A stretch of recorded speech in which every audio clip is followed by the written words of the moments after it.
of the day. In the light of digitalization and progress towards a cashless economy, post-harvest lending dynamics have changed significantly. Farmers have started to receive commodity payments in their bank accounts and are moving towards lesser cash handling.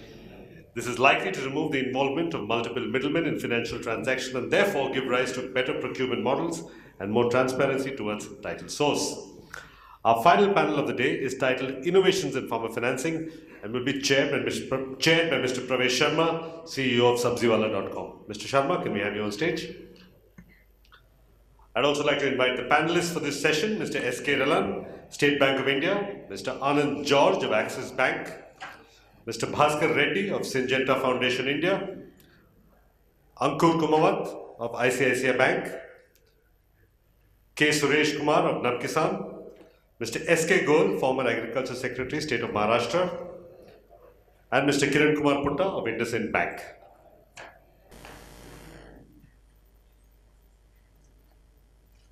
Mr. Sharma, all yours.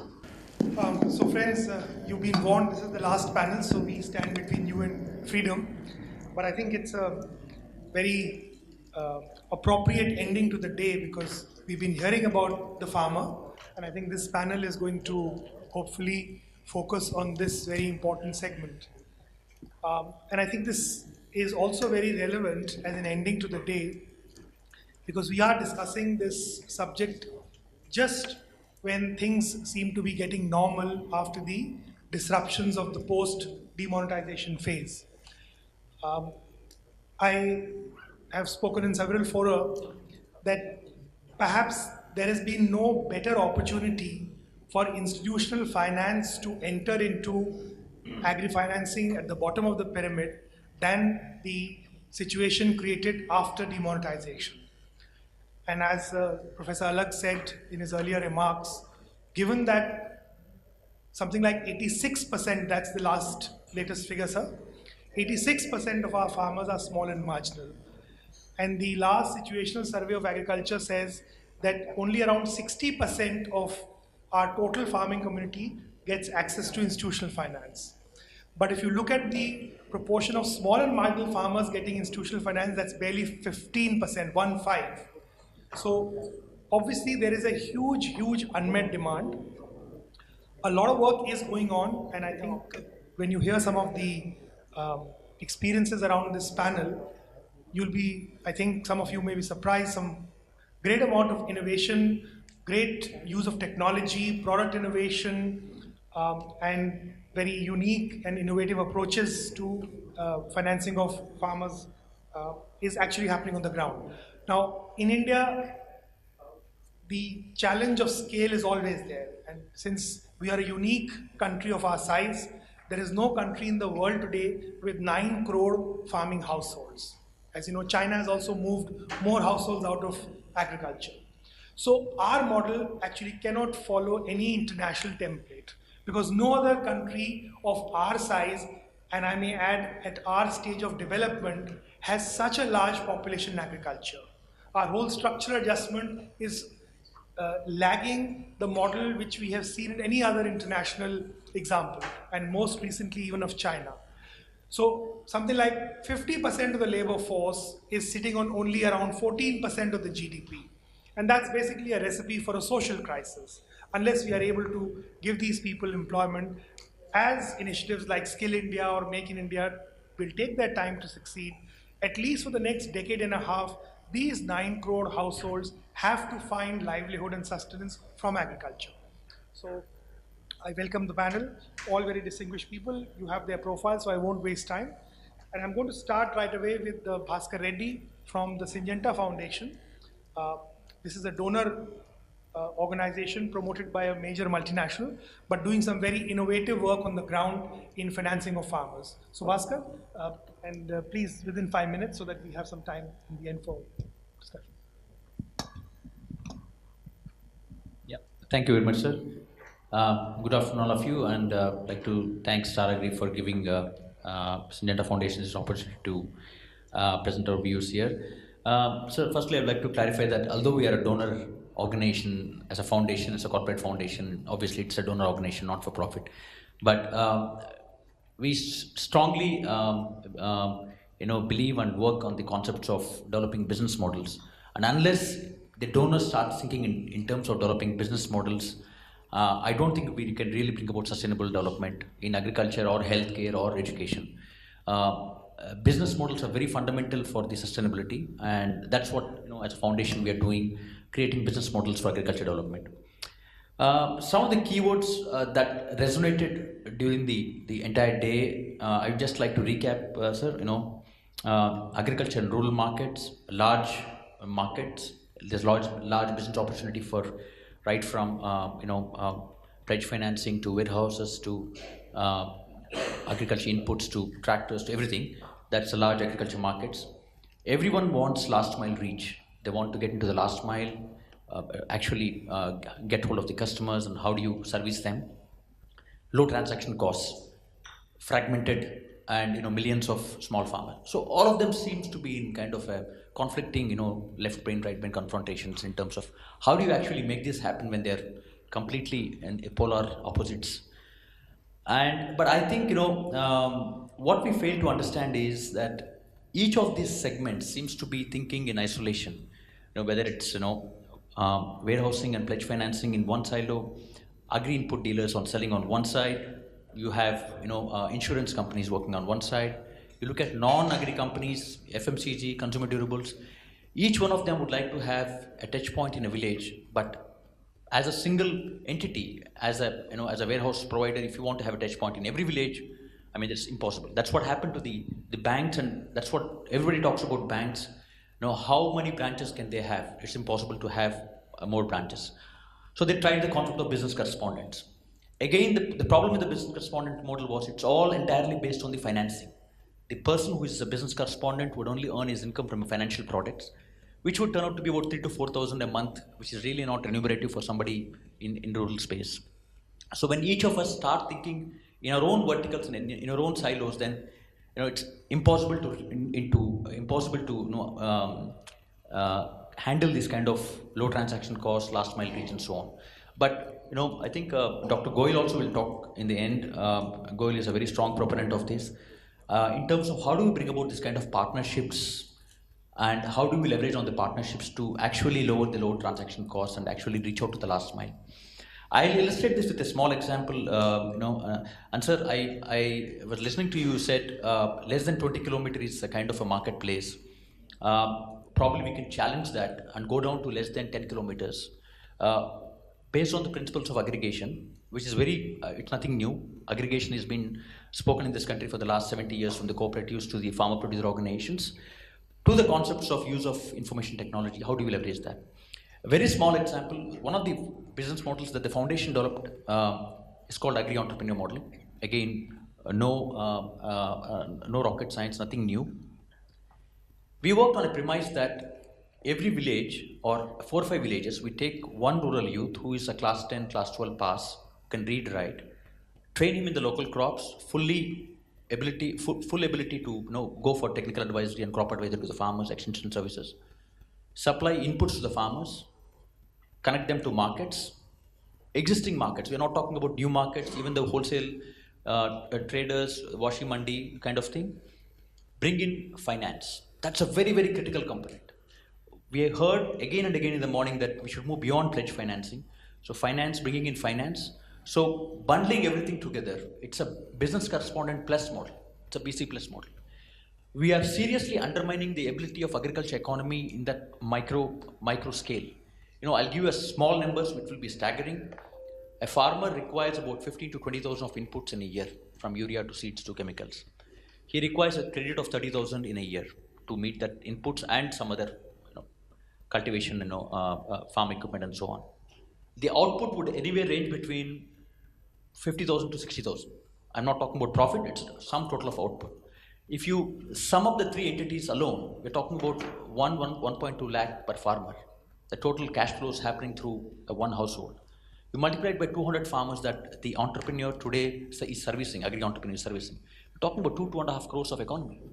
It's mind-boggling, 2.5 crores of economy, and there is enough space for the entrepreneur to sustain himself, make 2 to 2.5 lakh, and service the 200 farmers, and lower the transaction costs in every possible manner.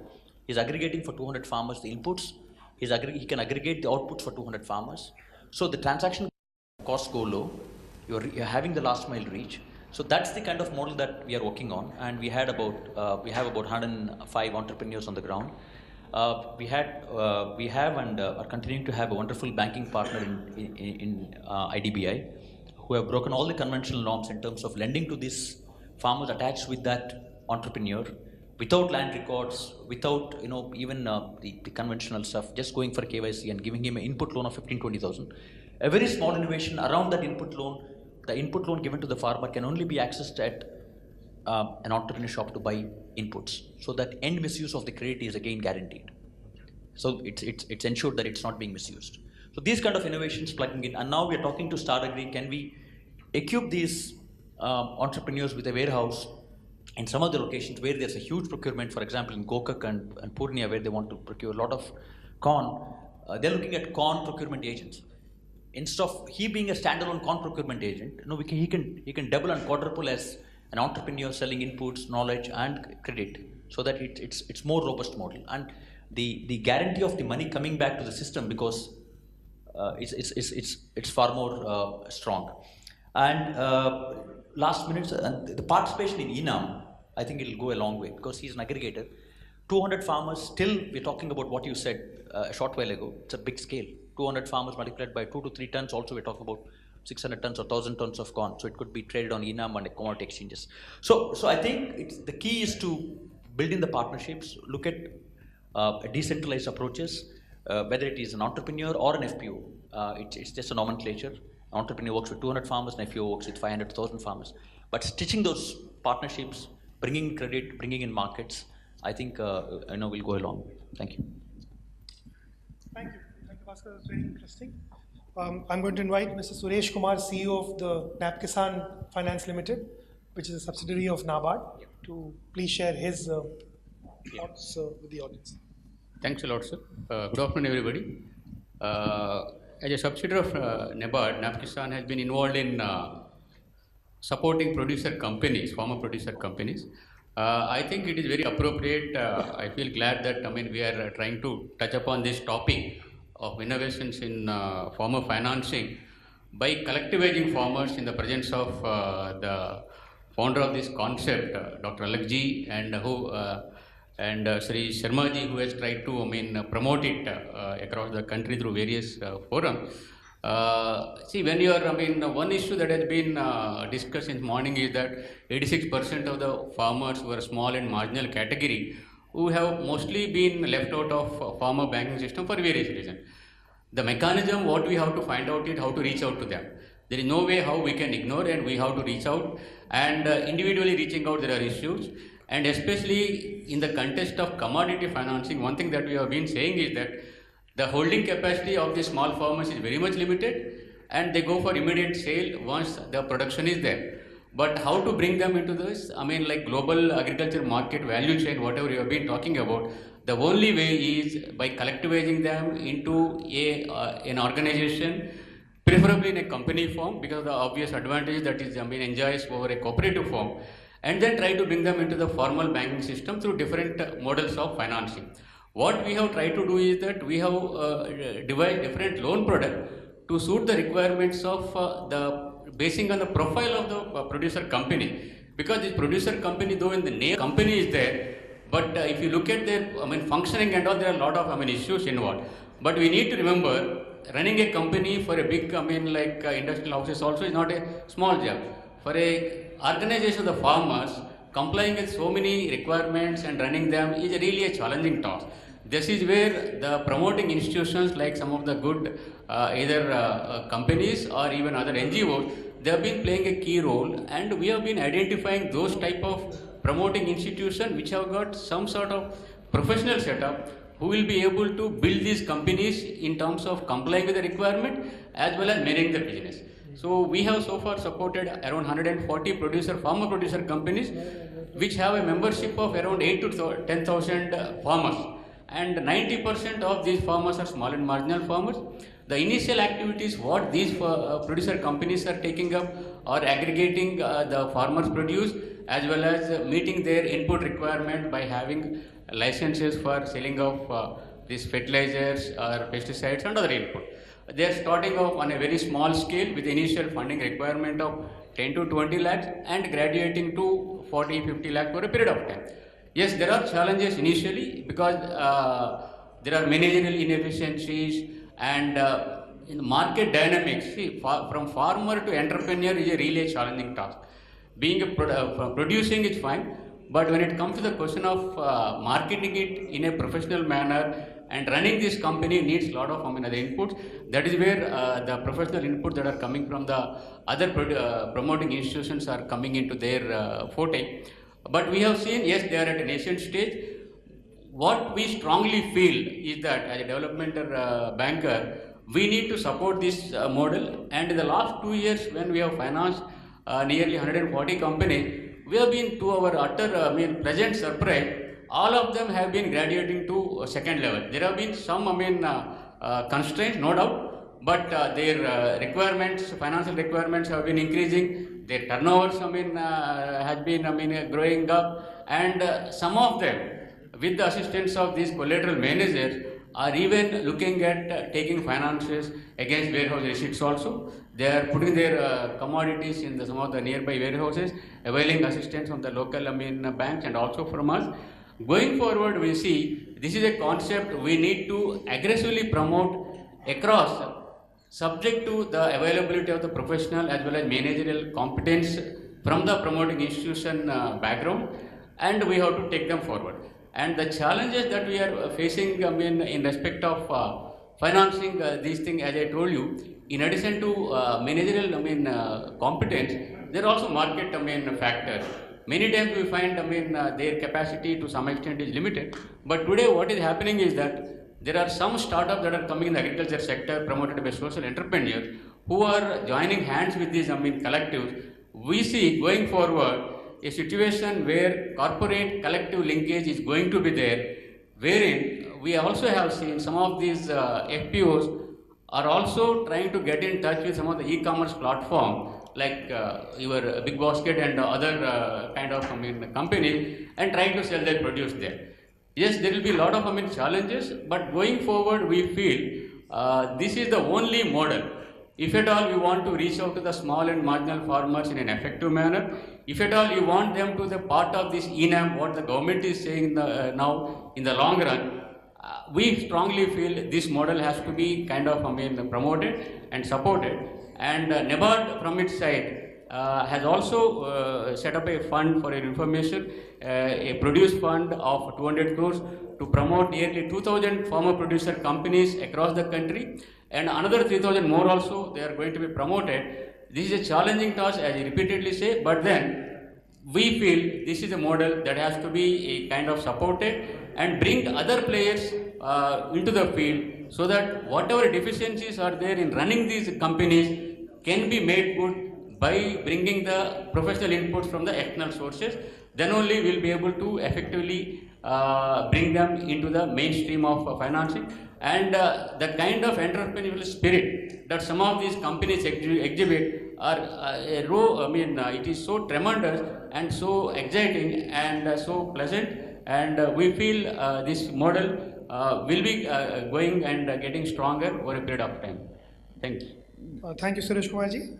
So we've heard a donor perspective, we've heard a government-sponsored financial institution, and they seem to put their money on the FPO model.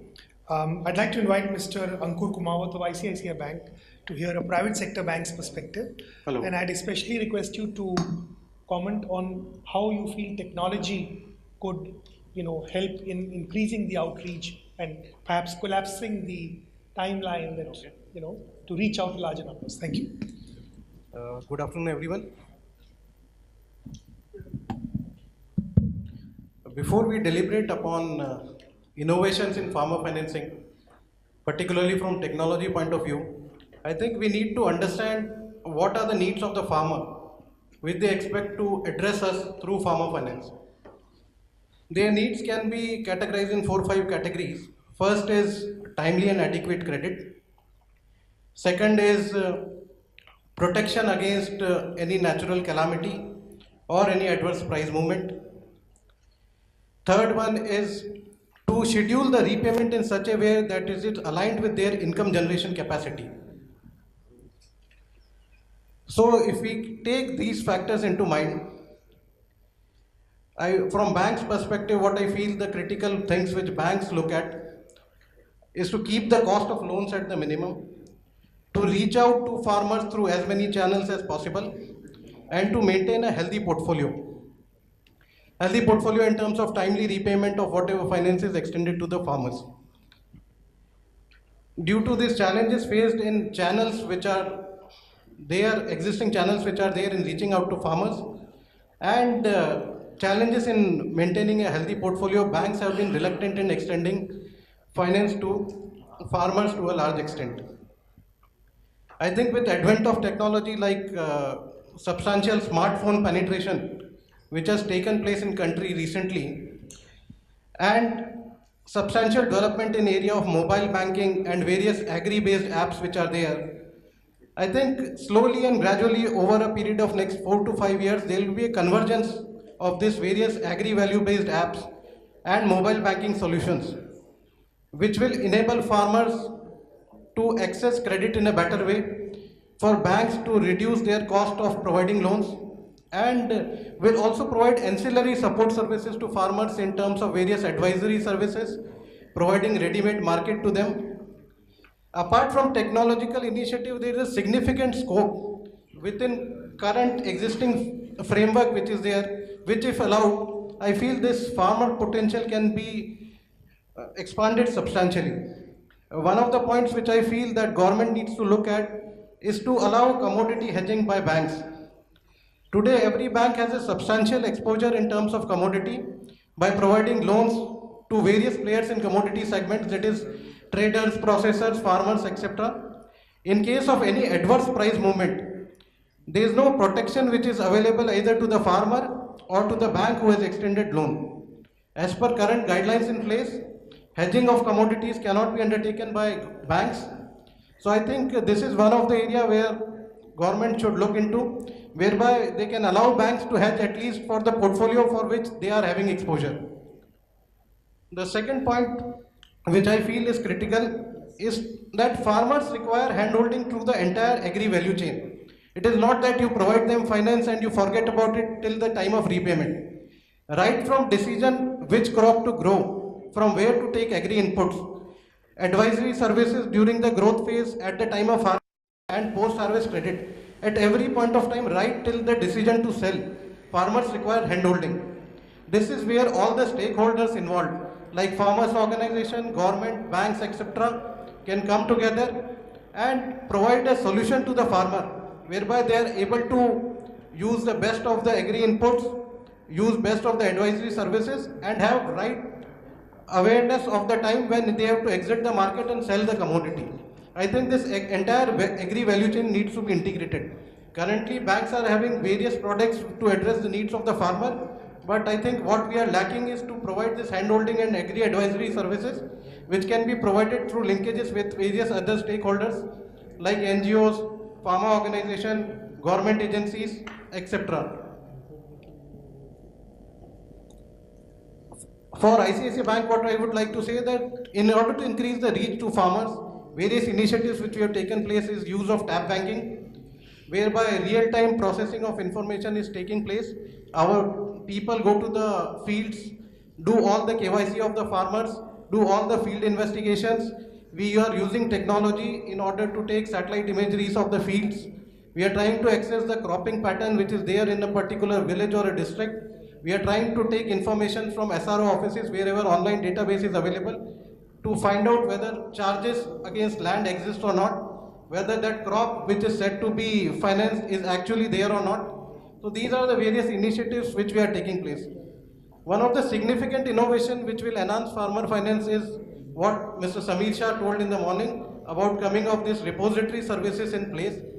Once these repository services are in fully functional and they are aligned just like in case of stock market, I think banks and all other stakeholders risk would be reduced substantially. Today the cost of monitoring our loans is so high. if we have real-time mark-to-market valuation of warehouse receipts, then bank would be in much better position to extend finance to a farmer, and farmers would also be aware what is the existing market rate at which their commodity is being stored. I think all this innovation should be combined together to ensure that this farmer finance activity can be taken ahead. Thank you. Thank you. Very interesting input. Thank you very much. And you are resonating in a sense Bhaskar's idea of hand-holding through the value chain. They are coming up with an agri-entrepreneur model. You are saying it can be anyone, it can be an NGO, it can be a private person. So thank you very much. I want to add on to that because banks have limited capacity. they can provide financial assistance. For other activities we need to depend. Partnership is something partnership that with talking others. about. So you are in a sense echoing that. Very interesting. May I now invite Mr. Relan of the State Bank of India, the largest player in the agri financing, I think, game, and what are his views as the sector leader, and where does he see the innovation taking this whole agri financing for farmers? Thank you, sir. Yeah, as you rightly said, we have around 29% market share in agri loans, and we have around 10,000 branches serving to the rural populace. Because State Bank believes that it's a part of our mandate to serve the rural customers. So we are doing that since 4 decades. As you say that the small and marginal farmers don't have, or maybe say that they limited access to the financial sector. Also, basically the problem which is there, the mainly on two counts. One is that the limited repayment capacity of the farmer, and the second is the low ticket size, because then the post-sanction follow-up cost increases, right? So that is not viable. So these are the two factors for which the financial sector is not that enthusiastic about financing the farmers. So we have to take help of collaborations.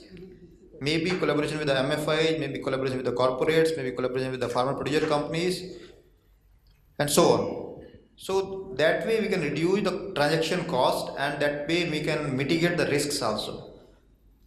So we were talking about the PPPs. That is a very good way of mitigating the risk, because as the central government has also declared that a contract farming model act will be enacted, and that will be circulated to the states, and these perishables and vegetables will be dealing from APMCs. These are very good steps, and as we see that how to increase the farmers' capacity to repay.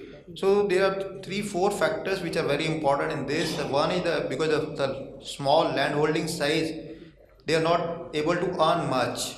So what we can do, some innovations are required in that, is that we can do is that we can think of the hydroponics or the vertical farming, maybe the hydroponics or maybe the aquaponics. Those can be focused to increase the income of the farmers so that they have the repayment capacity and we can easily finance them.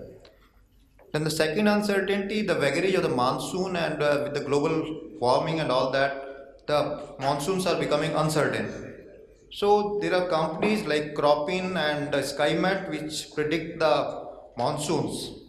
So we can take help of such companies and predict that where the monsoon is going to be, which side, which area is going to be flooded, which area is going to face the drought, and accordingly the crops can be grown in those areas. And even the help from the research institutes, the crops which need lesser water can be grown in the areas where we are going to face droughts. And similarly, the drip irrigation can be encouraged like Maharashtra government, because sugar cane is a guzzler of water. So we can avoid those crops and go for the crops which require less water. And thirdly, when we come to the productivity, we need to increase the productivity. If we compare to the world averages, we are nowhere near to the world averages in any of the crops, maybe the major crops, wheat and rice. If we take the rice, I think the Punjab is producing the maximum maybe 6,000 kg per hectare. That against China is producing 6,700. Even our best is not at the average level of the world. So we need to increase that. So how to increase that is basically we need to mechanize the farms, provide good irrigation, provide good seeds, good inputs. That way we can increase the productivity of the farms. And the last is so because of so many intermediaries, the farmer doesn't realize the better price. So the government initiatives like ENAM and this e-auctions definitely will help in this, and we can increase the repayment capacity of the farmer, which will go a long way in encouraging the financial sector to go for farmer financing. Thank you. Thank you, Mr. Relan. That was a very good overview. I'm going to invite Mr. Anand George of the Axis Bank now to give his inputs. Good afternoon. Morning we heard our eminent speakers talk about the macroeconomic view of what's happening in the commodity space. We also heard about the budgetary allocations that's happening. We also heard about the repository services that's coming up. And one of the discussions that was there was, how do we grow this business from 35,000 crores to 1 lakh crores? Now, who is going to be the major player in this? If we need to do this kind of growth, obviously it's the farmer. And if we don't get these farmers on the space, this business is not going to grow at the pace that we are planning. And how do we do this? I resonate my views very much with what Mr. Ankur was speaking about. We need to have a collaborative approach here. The banks alone cannot be actually driving this business in a robust way. What's actually happening to the farmer? Why is it that